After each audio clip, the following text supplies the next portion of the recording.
What's up, Lions of Liberty fans? You can now support this show on Patreon and get exclusive access to bonus audio and video content, including Conspiracy Corner, Degenerate Gamblers, bonus segments with guests, and so much more. Head on over to patreon.com/Lions of Liberty.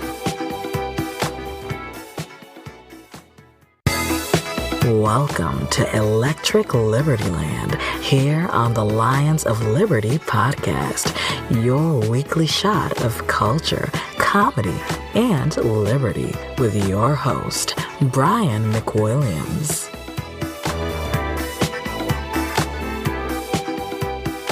Welcome to Electric Libertyland, episode number 86, everybody. I am Brian McWilliams, and I was going to do a solo show today. However, got a late confirmation last night with a very special guest. The one and only Owen Benjamin has rekindled our love affair of political discourse. So he is going to be my guest today. And really, as such, you can visit lionsofliberty.com/ELL86, but there's really not going to be any show notes there. We kind of just went a wide-ranging conversation all over the map. Owen's a very verbose guy.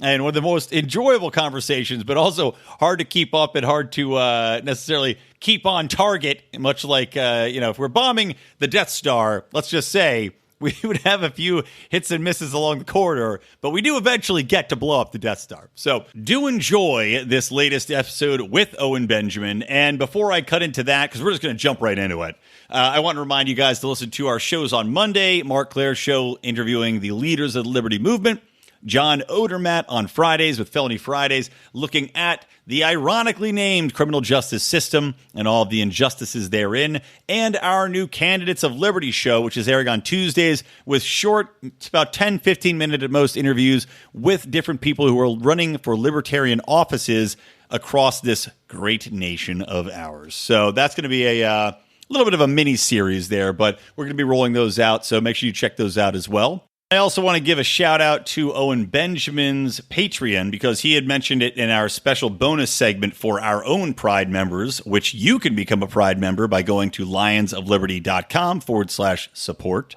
But Owen Benjamin's Patreon, if you want to throw him some dollars, keep him going, is patreon.com/WDTL. And that's short for Why Didn't They Laugh? So you can go and support Owen there. And without further ado, here is Owen. Awesome. I still have to set up my, I have studio lighting. I just haven't set it up yet. I just moved to a new house, which I think you did too, right? Yeah. I just moved to Washington State. It's pretty sweet. That's awesome. Congrats. Well, congrats to the baby too, man. Thanks, dude. I'm making life with the ween, with that sweet ween. Well, if there's one way I would expect you to make a good living, it's through the ween. All you have is your ween and your word. That's the best bumper sticker I've ever heard. It's true. I just made it up, but that sounds like merch to me. That's amazing, man. The Ween and the Word also, I think, would make a great children's book if you ever want to get into that sort of thing. I 100% agree. But it's just like a metaphorical ween until they're ready for the real deal. Yeah, exactly. Like C.S. Lewis brings you into Christianity before you're ready for it. Yeah, well, I was just thinking more like a quiet friend that's just there through you without, it's there for you in the good times and the bad. What's there when you look down, and then one day it just presents itself as the true friend that you've always had and your best friend moving forward. Yeah, it's like the guy that has tons of bad ideas until things become real crazy, and then it's the one person to get out of the pickle. Like my whole life, my ween's like, yeah, definitely do that. It's a great call. And then I was like, oh, stupid ween. And then finally, I'm like, the ween has done more for me than anything else. It created life. Yeah, exactly right, man. Well, we're started. I figure. I was just because there is no real difference between just talking. That's why I love podcasts. Exactly. There's no difference. It's not like 3, 2, 1, and you're a different person now. You know?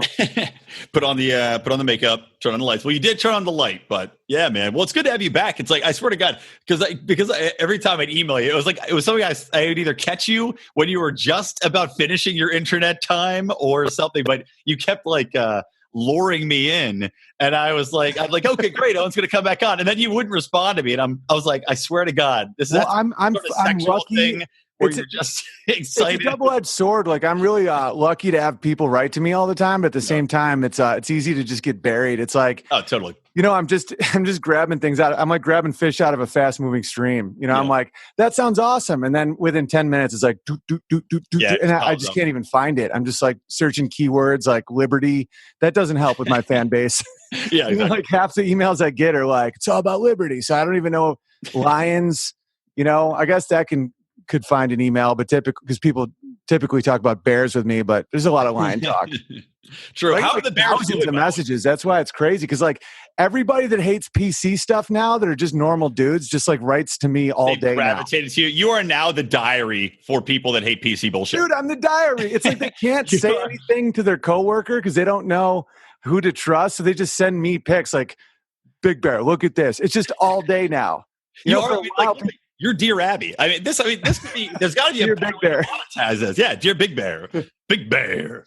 Yeah, man. So the Bears are still going strong though, because I didn't know stronger than ever, bro. Yeah, that's awesome. Because obviously Twitter is fucked. And that's what I was going to talk to you a little bit about. Like, are you experiencing the kind of censorship that like we saw Alex Jones get cracked down on all the media platforms? Like, are they coming after you? Because your YouTube channel is. You're still knocking it out of the park with that. So have you heard the rattling and the rapping on the door? No, they froze it for 3 months. I was talking to Gavin McGinnis about this yesterday. I'm like, what was this? I'm like, dude, I was permanently banned from Twitter and frozen from YouTube for 3 months on the same day, like 6 months ago. I'm like, so I was such an early adapter to this that I'm not even in the press release. I'm like, because him and Alex Jones just got banned. So now everyone's like cracking down on conservative voices or libertarian voices. And I'm like, I was the Sex Pistols. You guys are Third Eye Blind. That's too bad. Yeah, you were the OG when it comes to getting banned. Dave Smith, our mutual friend Dave Smith, was he wrote to me recently. He's like, turns out you were kind of like right about everything. Yeah. Like, any advice? I'm like, yeah, just stay the course because they can't get you. Yeah. Switch to Vimeo. Your people follow you if they know that you're not lying. Because it's not about having people disagree with you. That's going to happen all the time. It's people that aren't like full of it. Just have a gravity now. It's crazy. Well, man, hold on, let me close this. I was keeping this door open because it's hot as balls at my house, but it's too loud. Yeah, man. What I wonder now is but the thing I'm scared about is that you already have this kind of rumored rumbling of ISPs, what happens if the ISPs try to shut you down? And they removed some of the extreme Nazi websites, like Stormfront, I think got taken off an ISP. So that's what I'm the next step I'm kind of afraid of is, if you have the YouTubes of the world and you have these other places, they're banning you, but you can still have your website. But if they take that next step and then just start banning everything from an ISP level, then you're just fucked. Well, that's why I didn't get on board. I do have a BitChute account for if YouTube takes me off and Vimeo. And, but when everyone's like, get on Gab, it's a conservative. I'm like, dude, this is you don't understand. It's a reverse Ponzi scheme that you can't get out of. So you just have to hold your ground because Patreon was pressured by MasterCard to take out some anti-Islam guy. And that's not even who isn't kind of anti-Islam? Even Muslims are kind of anti-Islam. It's not a big stretch to be caliphates are a little crazy. And, the guy has this 9-year-old bride and he's on a flying horse. Is no one asking questions? No. So, the PayPal, Visa, MasterCard can collude now as well. And so can Verizon, AT&T. That's why it's a cultural battle. It has nothing to do with, having conservatives or libertarians make their own platform. Because one, I don't necessarily like echo chambers. I like people that agree that logic is real. And, I don't like hanging out with postmodernists, everything's subjective people. But I don't want to only talk to people that agree with me on everything because then we would just become crazy. Right. Exactly. I like the town square. Yep. So just try not to lose ground. I think Twitter...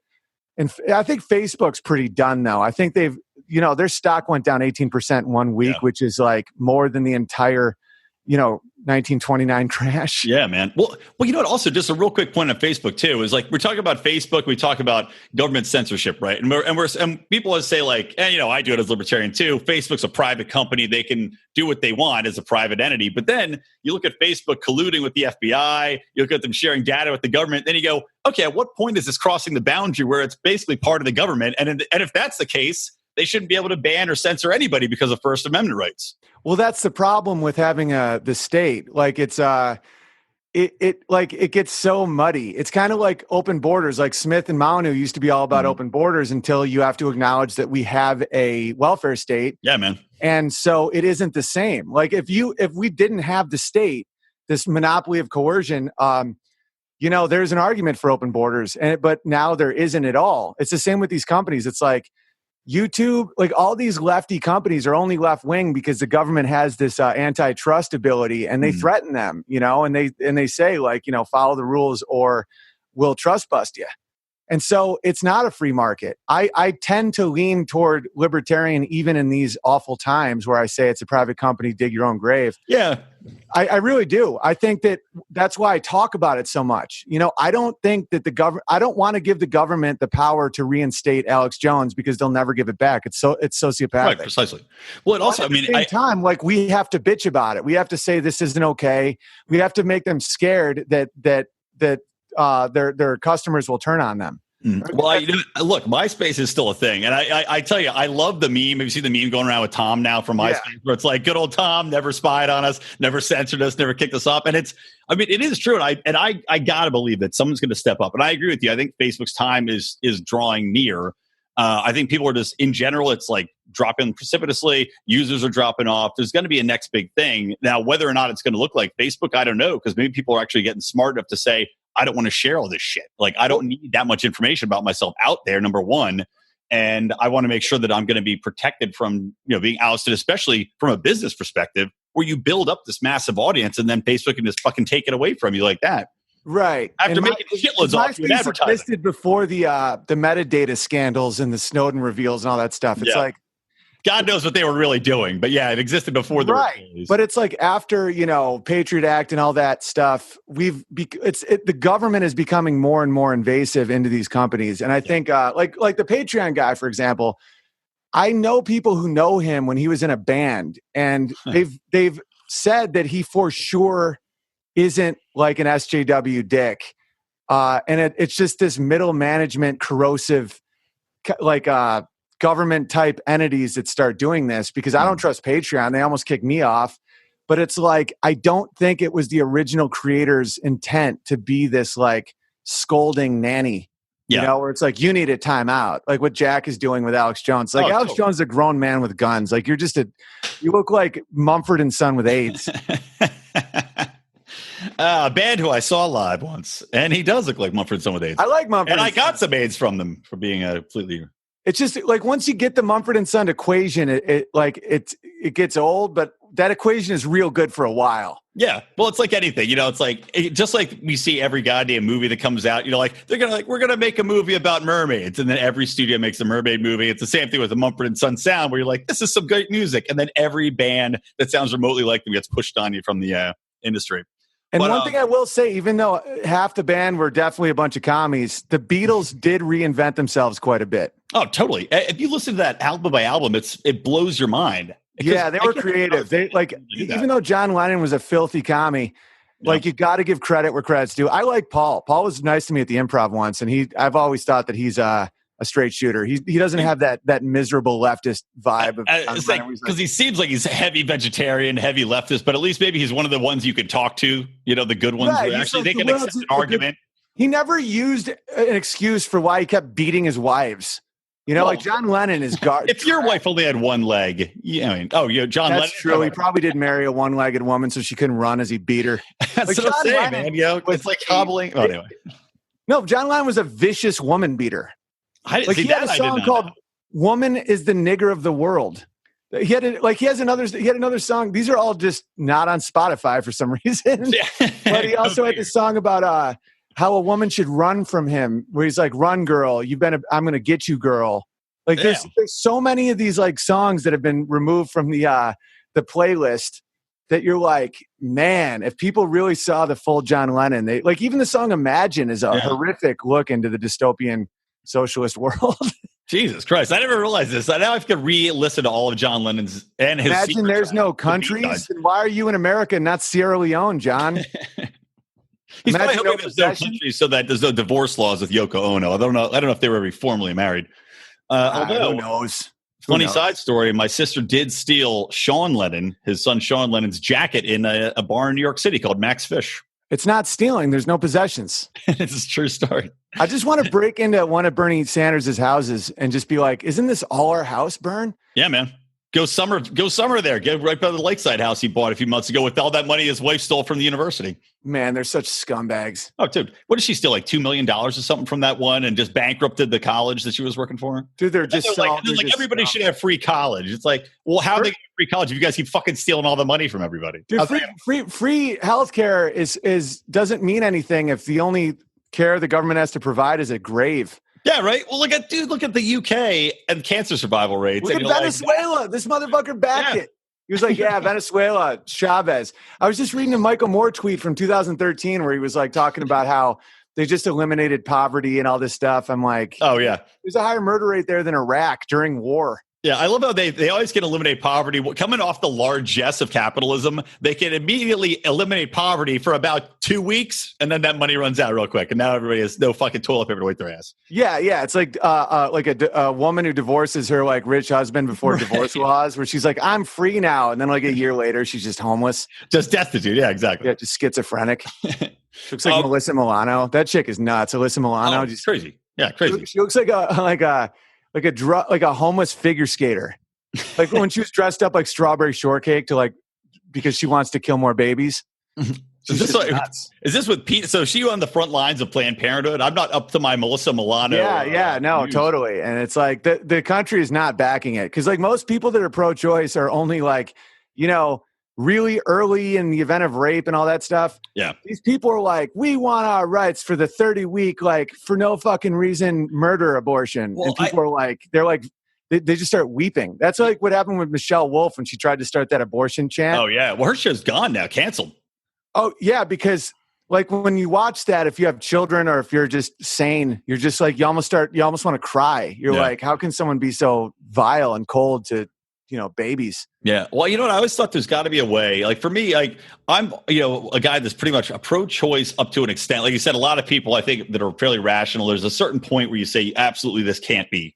You can't have an abortion at this point. Since there's no line, the reason I'm against abortion is the same reason I'm for gun rights. Is there's no argument. It's like I want to be the guy that says, yeah, 6 weeks, whatever. I can still hang at the party, but what's the argument? Is when they have a face, when they feel pain. Okay, so a senator gets... You could have aborted Mel Gibson and Man Without a Face at any moment. Right. No, but it's the same argument with guns. It's like, all right, so state senator gets armed security. Meryl Streep gets armed security. Does an alderman get armed security? Does it have to be an elected official? What if it's an important person? What makes me different than Meryl Streep? And unless I can come to a principle, I can't be it. And so that's why I'm against abortion, even though it's socially very... No, I hear you on that, man. I mean, I guess the position I was always trying to figure out, and I thought this would be a fairly decent way. So let me know your thoughts about this. So cool. What if there's just a way in which, like for me, brain activity is a good indicator of whether or not that could be considered like a viable being, right? Because I'm saying like if we're going to say, soul is a very... So a coma. So let's say your wife or mom goes into a coma. Is that zero brain activity? I would, and that to be, I'm perfectly honest. At that point, I would have like if they have a living will. If I'm totally fine pulling the plug. I think if you but what if zero brain activity, but with an almost 100% will have brain activity in the very near future? Well, it's not saying if they've already been alive.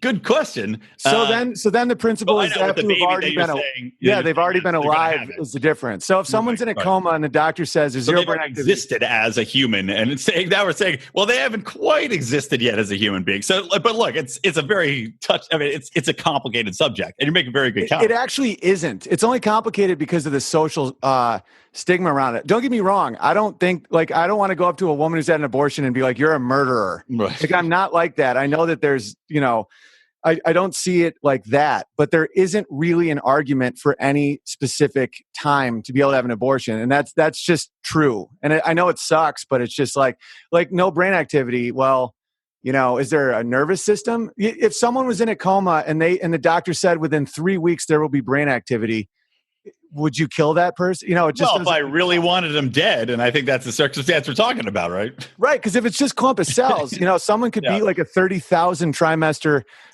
clump baby, of cells, and I can just shoot them in the street. Like I see a lot of clump of cells. I want to take their lives, but they're adults. Another great bumper sticker. Yeah, man. No, I agree with what you're saying, but like you're saying, I mean, it's just. it's something where I have an issue. Like, I mean, there's no way you could officially, in my opinion, outlaw completely, because then you just have the whole situation with black markets coming to bear, and then everything else. Well, that's the issue. That's the debate. It's not whether or not abortion's wrong. It's what level do you want the state to do, and that's the difference I have with some of my more conservative friends. Is I don't want to give the state the power to do that, because so many people would be against it. They would have to become basically a police state to inflict exactly. I mean, just think about that. I mean, you talk about keeping people out of the bedroom, and then now you got to keep them out of the bedroom, and you have to keep them out of your bathroom and off of your stairwells. So right, that's why all this shit is cultural. That's why I always talk about it, because it's like people should just know it's wrong and not do it. It's the same with drugs. Like, I don't think drugs should be illegal, but you shouldn't do drugs unless you have joint pain and you smoke some weed. But like, meth isn't good for you. I don't think the government should make it illegal, because then look at what it's done with it. You give the government power, they just suck trillions from the people and do nothing about it.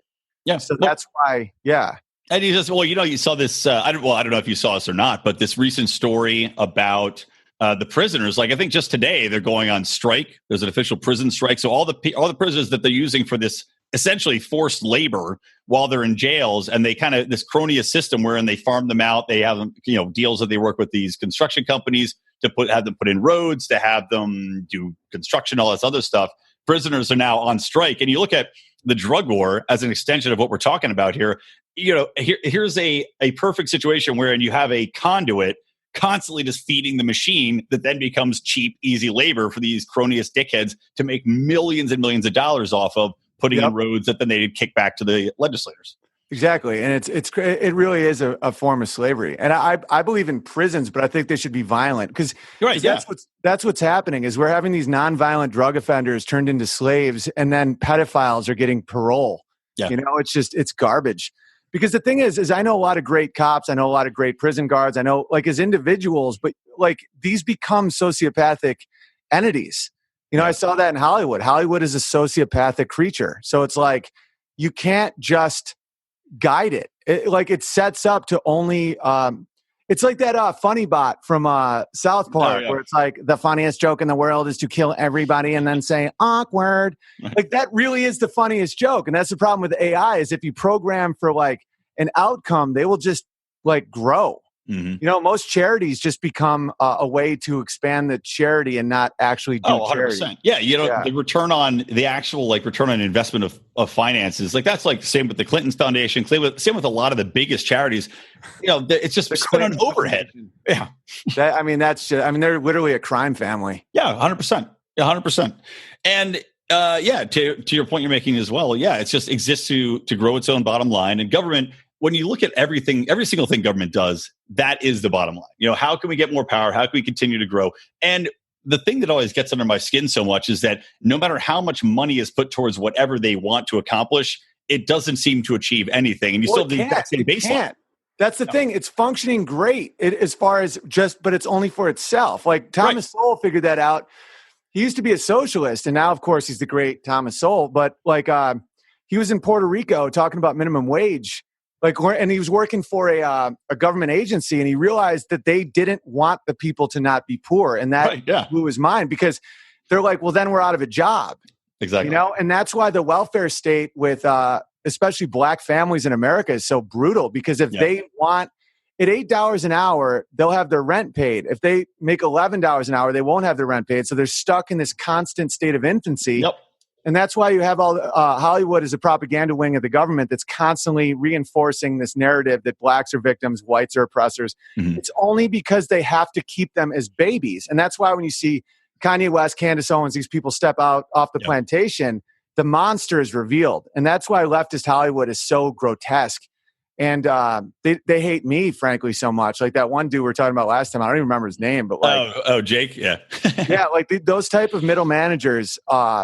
Like they see someone like me and they're like, shut up. Yeah. Because all their money is coming from very nefarious places. And it's about keeping people in line.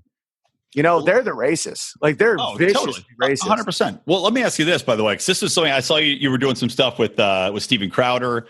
Oh, he's my boy, yeah. Yeah, and making fun of Hillary Clinton's Chinese spy driver. And then he was And I saw that, and I was like, all right, they're like going old school over the top with the impression, kind of like harkening back to the 1930s style. People used to do the Chinese, and I'm sure intentionally.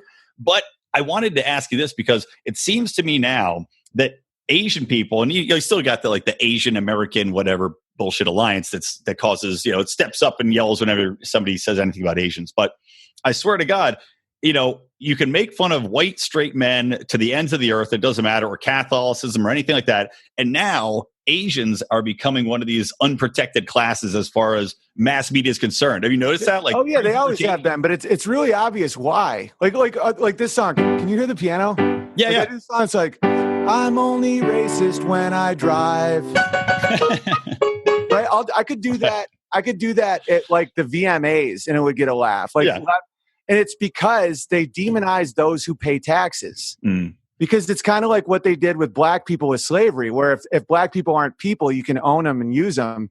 It's the same principle. And it's not, I'm obviously not comparing being white to being a slave, but it actually is tax slavery, where if 80% of taxes are paid by 25, 28% of the population, and that population is Asian and white, those are the ones that you demonize and make them less than human so that you don't have to justify your actions. Right, exactly. And most tax money goes to single black mothers. That's why the black female is the untouchable class in America. So it's like, it's so obvious. Like we can do big teeth and be like, oh, I'm from Chinatown, and no one cares. But imagine doing blackface, people lose their mind. It's not because they care about people. It's not because they're trying to protect black people. In fact, it's the most condescending thing you can ever do is say that someone can't hear a word.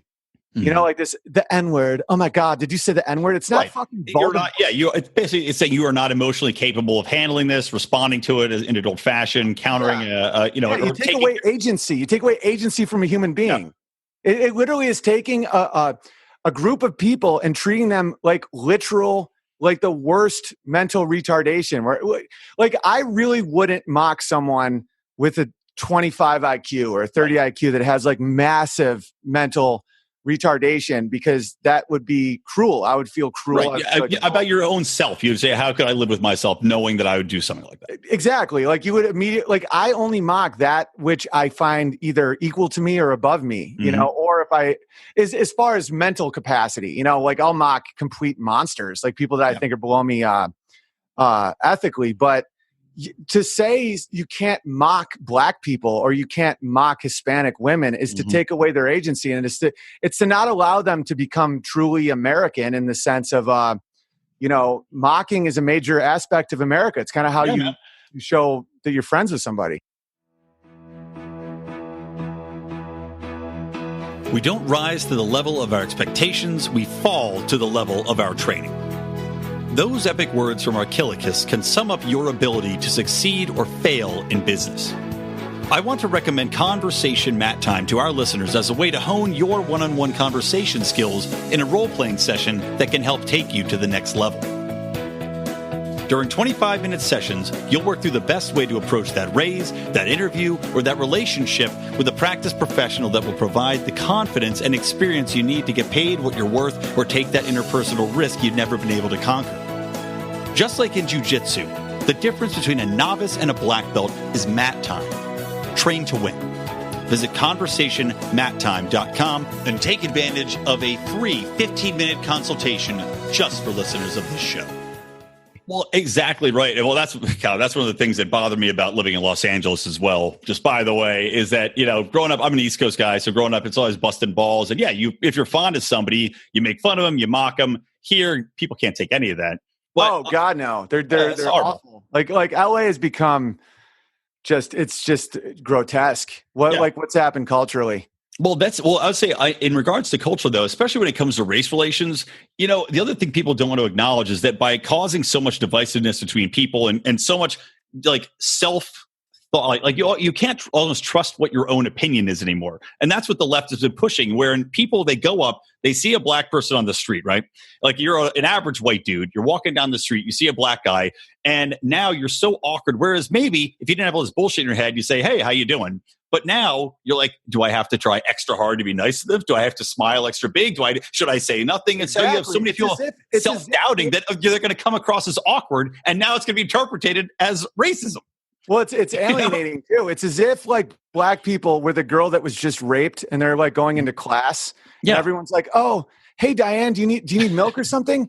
It's just, and that's one thing about me that I value is that I never knelt to any of this stuff. So I trust all my instincts. Like I'm like, know thyself. Where it's like because once you kneel, you never get up. And so, pretty much. I mean, because once you have that minute of self-doubt in your mind, getting that back is almost impossible. And especially when you're getting this cacophony of noise from everybody else that's kind of doubling down on it and telling you how you have to live and how you have to be so polite to everybody and watch your P's and Q's.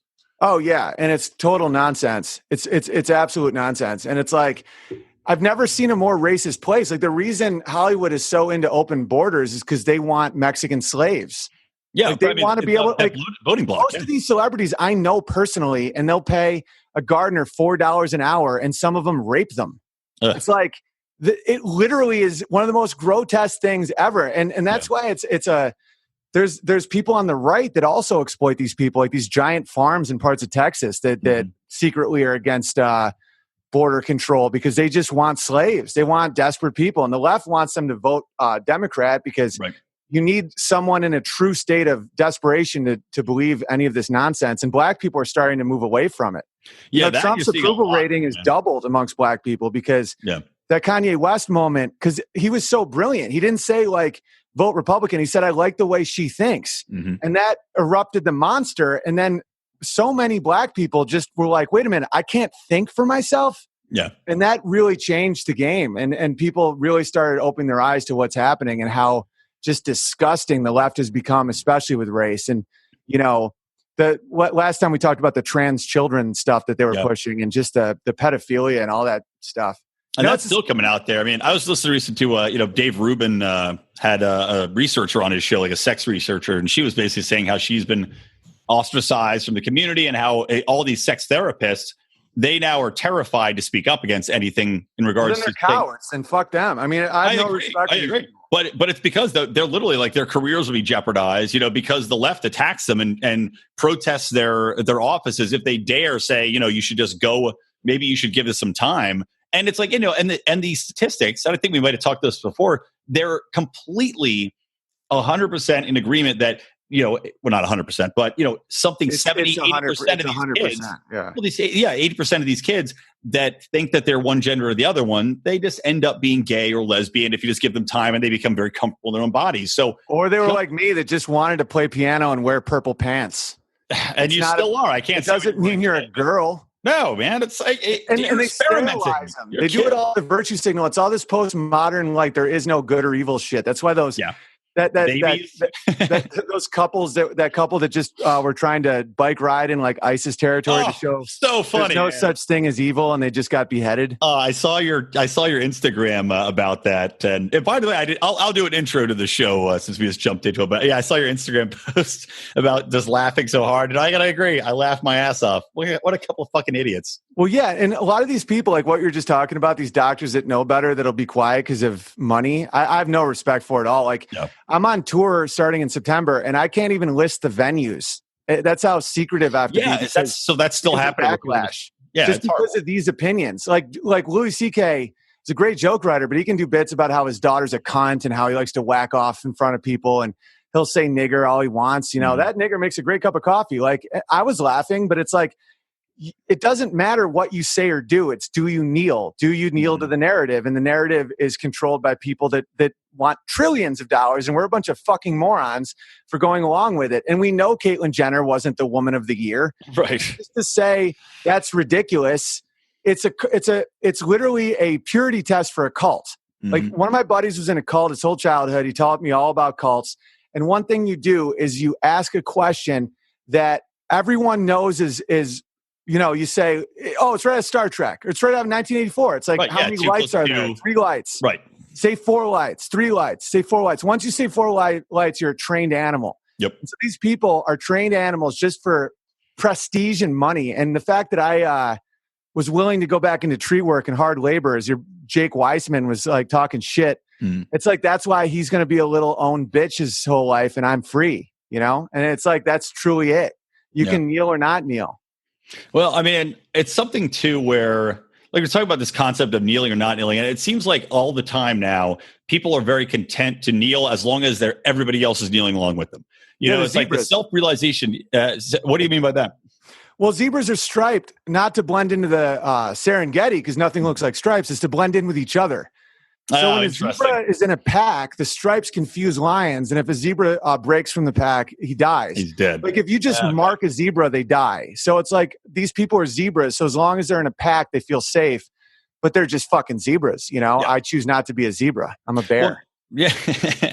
Yeah, damn well right you are. But yeah, man, it's that concept of just similarity of thought, similarity of action, and no one wants to stand out. So as long as everybody else is kneeling, it's like they don't recognize the danger. And I don't know if to stay on the zebra topic, if zebras feel entitled in a pack like the left do, or like so many people do in the culture we live in today.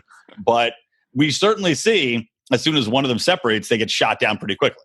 Oh, and the zebras, if you want to carry the metaphor, the zebras are now importing lions from Saudi Arabia and Syria and Afghanistan. You know, it's like, look at what's happening in Sweden. These fucking the rape gangs. 1.5 million people from like places where if you're gay, they cut your head off, and if you're a woman, they chop your clit off. Yeah, man. And it's like, and they're just so fucking not.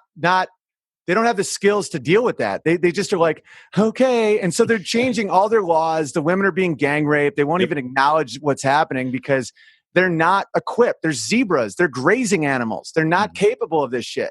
Well, especially when you have a small country with a homogenous society. It's basically everybody there is more or less the same way. They've grown up in the same culture. There's zero, as far as immigration naturally, there's almost no natural immigration coming in. So when you force these people in there like that, it's a huge segment of the population. And then, like you're saying, these people have no concept of how to do anything. And then now, what are you going to do with them? You can't, now it's like, you can't export them. Even though your people are being raped and murdered, you can't just force these people out because now it's too much of a PR nightmare for the socialist machine. I think there may be a genocide at some point, unfortunately. You think the Swedes will rise up?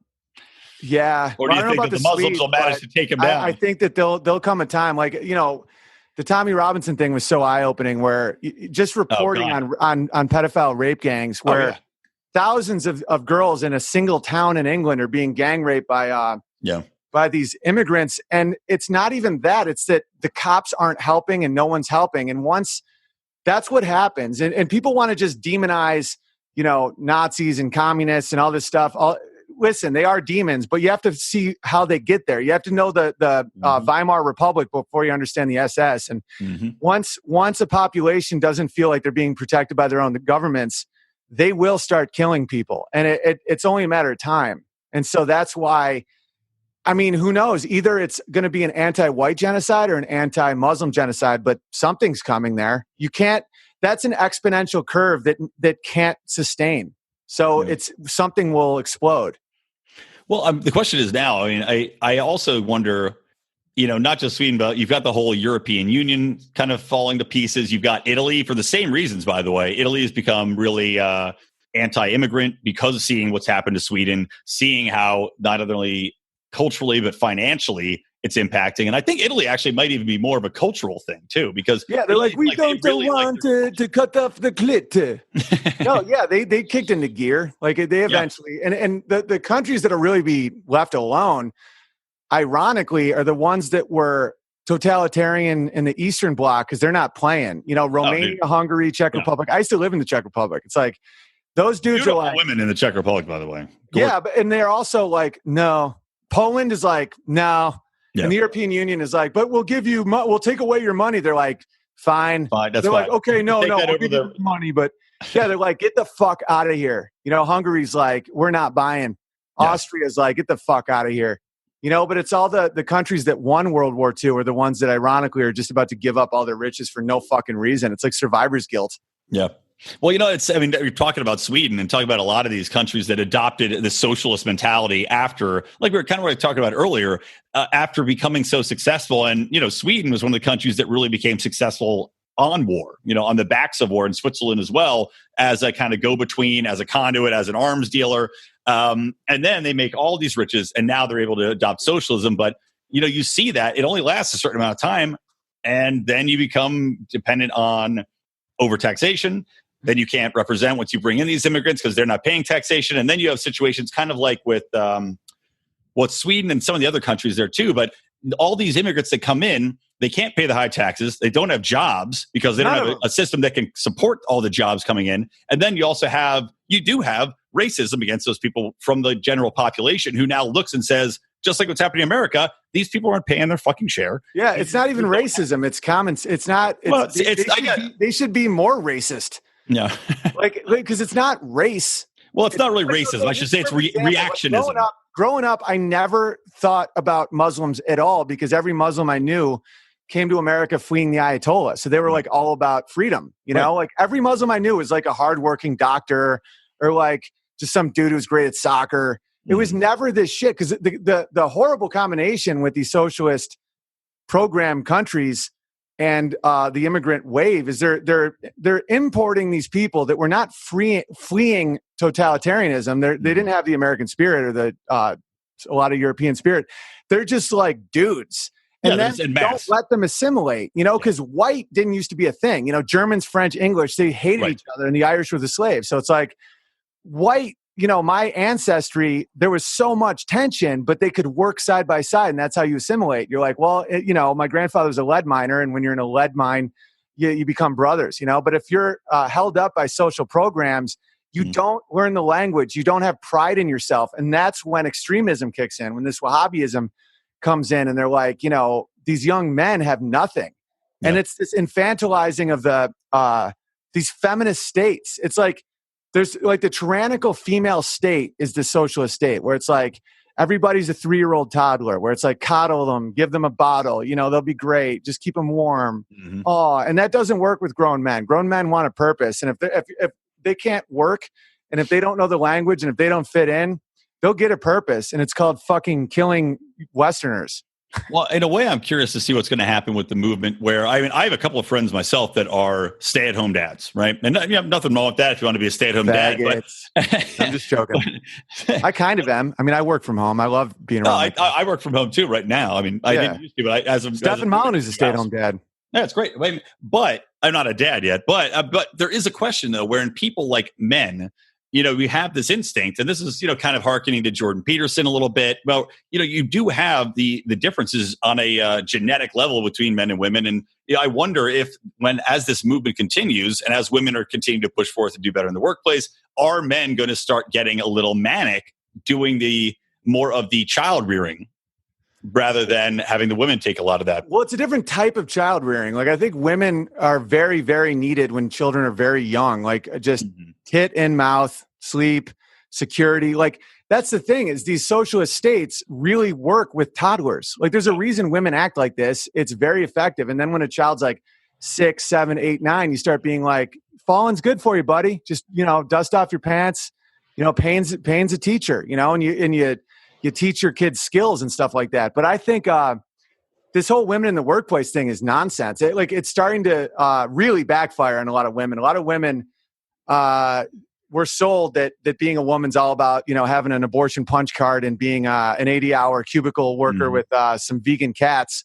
And then by 45, they literally want to blow their own fucking brains out because that, like my wife has her master's in engineering. Like she was all set to be able to live without a dad or without a husband because her dad, her biological dad was a bit of a no-show. So she was set up. But then once she felt safe with a man and was like, yeah, obviously I want to be a stay-at-home mom and be around our kids and just, keep the house safe and healthy. And the fact that that's demeaned by feminists is so disgusting where it's like, they're trying to make one of the most, cause I hate to say some of these things cause I sound so much like a pussy, but it's true though. It's actually true that the mother is the most important job. And I'm not saying that to white knight at all. It really is. It's like men will do everything in their power to get resources to have safety so that the woman can make good human beings. Mm-hmm. And we're now seeing the first generation that were raised by these feminist retards that are like, they have late onset autism where they don't even know how to look at you in the eye because they weren't raised by a human being. Yeah, they can't look. Well, it's also, and I'll throw a theory out there that I pushed out a couple of times in this podcast. It actually ties into a lot of what I feel is a cause for the school violence that you see. And it all ties Yeah. into parenting. It all ties into social media and the general culture. And that's basically that you do have these parents that are raising their kids in a very non-aggressive, non-confrontational manner. They put their kids in a lot of programs now. It's always kind of shipping them out, go to camp, go to this, go to that, activities upon activities, rather than having direct communication with the kids. Then you layer that on top of schools wherein the kids are just kind of coddled, non-confrontational there. You've got social media emphasis, so nobody knows how to talk to each other. They haven't learned from their parents. You've got even hanging out with their friends. No one's actually speaking or communicating. And then as soon as anything goes wrong, and especially with social media where you can have an instantaneous bullying, and we see with Twitter, we see what happens with you on Twitter where people just gang up over nothing, and then boom, it becomes this catalyst that amplifies itself time and time again. And now these kids have no way to deal with it. They have no confidence in their ability. They have no confrontational skills, and they have no problem-solving skills. So they just fucking lose their goddamn minds. And the only thing to do is resort to violence, which is what we see the left resort to because they don't know how to deal with it. Well, that's 100% true. And also, they don't value human life. Because when you're raised by institutions and not human beings, you don't value life. Exactly, man. When you see your mom, just the thing, she cares more about going to a pro-abortion march than hanging with you. And then she works for money instead of hanging with you. And the dad is gone and you're raised by people that don't care about you. And then you go to another institution. You don't value life. Like you just start, you become this Jungian shadow self where you just don't give a shit. You're a nihilist. Yeah. And so good people, just seeing good causes you pain. Mm-hmm. And that's real evil, man. I've seen that with my own eyes where it's like people can't stand, like there was times when people would look at me and call me like privileged and all this shit. And then I would share stories from my childhood that are truly horrific in an attempt to be like, no, I climbed out of some pretty heavy shit. And they get even more angry because they almost hate you for winning. Yeah. Where it's like, why wouldn't you just become a victim and eliminate right and wrong from the world? Because that's what they do. Like there's a divergence in the woods. I came up with this theory where it's like when you're traumatized as a child, you can either vow to not be a victim anymore and work hard and try and position yourself to succeed, or you say that what happened to you isn't bad. I see that all the time. That's what's happening with the normalization of pedophilia, where they're like, well, he's in love with a 9-year-old. It's like, motherfucker, you won't confront your demons. Like if someone won't admit that they got like fucked by their dad or something, instead they're just going to say that pedophilia is not evil. And it's so weak. And you see that this victim mentality of like, there's this great scene in Good Will Hunting where Matt Damon's like, my stepdad used to lay out a rope and an iron pipe and say, choose which one I'm going to beat you with. And Robin Williams is like, so which one did you choose? And he's like, pipe. He's like, why? He's like, because fuck you. That's why. Fuck you. Exactly. And that's the attitude to get out of hell. And the people that don't have that in them fucking hate you for doing it. Mm-hmm. And that's truly crazy to me. I was like, oh, maybe people really think that I've just had this real easy go at it. Cause I don't like to, share a lot of bad stories because I don't like to be a victim. I think it's a really weird way to live where I don't want people to look at me with pity or anything like that. So I've had conversations and it doesn't help at all. And that's when I realized that they don't like good. They don't like someone that values life. Well, it's like that the victim mentality is so strong. Now we're seeing it's just who's the bigger victim party. But like you said, they do see somebody who's managed to succeed and get out of that status, it just causes so much angst, self-loathing, and jealousy that they can't deal with it. And they don't want to. Candace Owens. I mean, she was called a house nigger by the left more than that. They're fucking racist to be like, how dare you climb? How dare you see through this shit? Yeah. She's a black woman getting attacked by white people in Antifa. They're dumping water on her. They're calling her a white nationalist. It's beyond insane. But it's the white nationalist is hilarious. But if you think about how the left really thinks, it's like they don't believe in right or wrong or objective reality. They're literal postmodernists. Like they think that the world is nothing but power acquisition. And so when they say, Donald Trump is Hitler, now give him your guns, or like any of this shit, like submit to tolerance, like just nonsense. They don't care. And a lot of people that are more libertarian minded think that at some point they're going to wake up and be like, wait a minute. So Trump can be it's illegal for Trump to block people because of free speech, but you can deplatform anybody. And I'm like, they don't care. They'll say it's almost like picture someone trying to have sex with a girl at a bar. Like they'll be like, I also like giraffes. Like it's just anything to get power. Yeah. And so these people won't stop. And to make it seem like just one word means you're racist. Like if you utter a word, no, that word, being able to say any word you want means you're free. The real N word is no. To say no to someone. Well, you can't say that word. What? No? Because what necrophilia? What N word are you talking about? Necrophilia means fucking dead bodies. Like nigger is a pejorative, an ancient pejorative that if you call it somebody that, you look stupid. Right. Well, that's kind of what ties into the... Yeah, it's stupid. It's a stupid word that doesn't mean anything. If I own slaves, I get it. But it doesn't... I've never called a black dude that to hurt his feelings because I'm not... it just isn't... I'm more creative than that. I would make fun of more specifics. Right. And and that's one of the things too I saw from the most recent alt-right march that they did, which was just a sad affair with 40 They could have fit in a Hyundai. It was nothing. Yeah, it was like, they had the shittiest bus to get out of there. So but the thing was, they took such a hit as far as just the size of that gathering. And that's why I say is good. This is why free speech is great. Because you want to see these people get out there, expose these ideas, and then half the people that went to that first march, I'm sure, looked around and they said, "Oh fuck, what am I doing here? I don't want to be associated with these assholes." And now they're gone. Yeah. But you need to have that exposure. You need to give these people a platform at least so they can get the ideas out there to be ridiculed.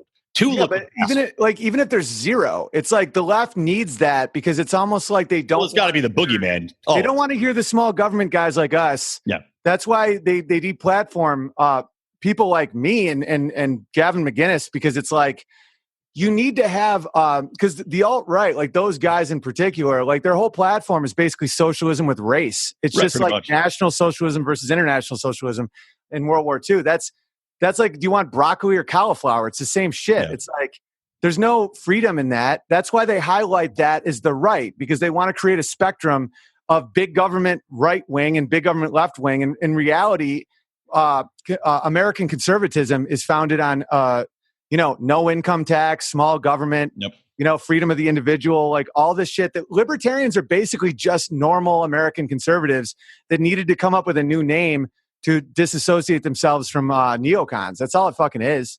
Yeah, pretty much, man. Well, and maybe this is a say, because I want to do our bonus segment with you, and we're already going about 50 minutes. So do you have any final thoughts? And plus, I wanted you to tell people where they can find you, especially since you can't officially tell people where you're going to be doing shows at this point. Well, yeah, I can tell the cities. I'm going to be touring in September, and the shows end up a blast.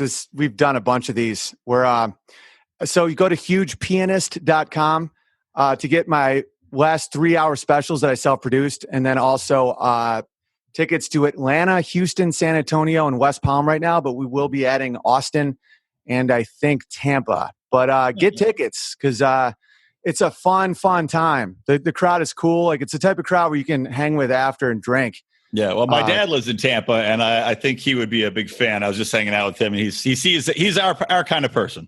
We're the majority. That's the irony. It's just they're not allowing us to see it. Yeah. So many people are just, they want normal families and just personal liberty, and they're just American, and they feel like the whole world's going mad. But in reality, it's about 200,000 people with a lot of influence have gone mad. Exactly. It's just, and most people just want to be able to walk down the street, not feel like they're being judged, and have people stop fucking yelling at them. Is that so much to ask? To stop yelling at me and leave me alone. Racism shit. It's not even about that. If you thought that someone of another race just shared basic American values, you would feel no hostility towards that person. Right. It's this diversity nonsense where, like, colleges want everyone to look different and think the same. And I saw that years ago, where it's like, if everyone's different colors, then they can all be communists, basically. Yeah. And unless you're Asians, because now they don't allow Asians to go into the universities anymore. You hear about that? They're too damn smart. Yeah, exactly. They're not victims. They're not victims anymore. Koreans and Chinese, like raping Nanking. We drop a couple nukes on Japan. Within a couple years, they're like, "Oh, we don't care no more. We just becoming real rich again." Dude, and it's just, if there weren't so many Jews in the media, they would be destroyed as far as being able to be mocked. I mean, you had the Holocaust. Within 5 years, they're making more per capita than a white person. Yeah. And that's all the state cares about. If you're an earner, you get mocked. Yeah, pretty much. And so that's pretty much it.